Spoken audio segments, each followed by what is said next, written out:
Ito natin siya ilagay. Yan.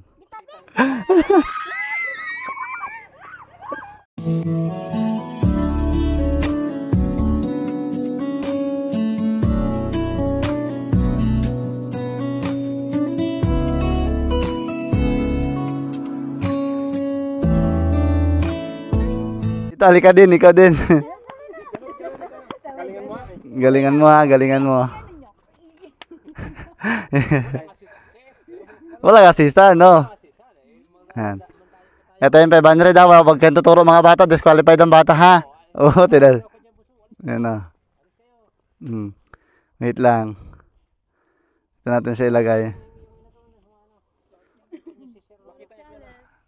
Yan. Wait lang. Ay. Ayan, ma'am. Saan, ma'am? Saan? Galingan mo, ha?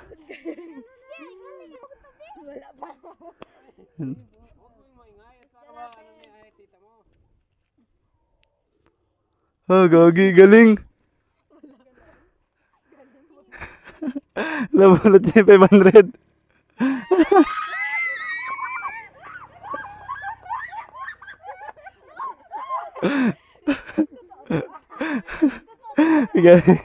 Oo, totoo sa'yo yan. Ito yun.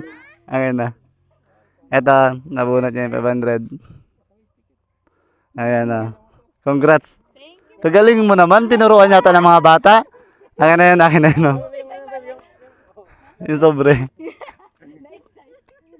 Ay, congrats ha. Dali, selfie tayo.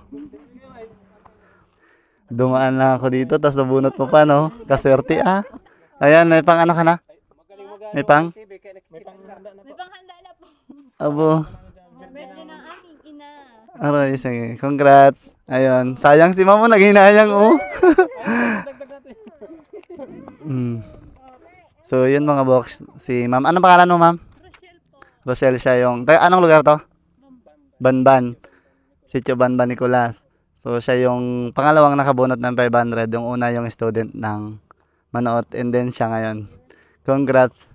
At abangan nyo ako sa iba't ibang lugar dito sa Mindoro sa Money Bunot Challenge. And baka, isa ka na rin sa makabunot ng ano, ma'am? 500 pesos.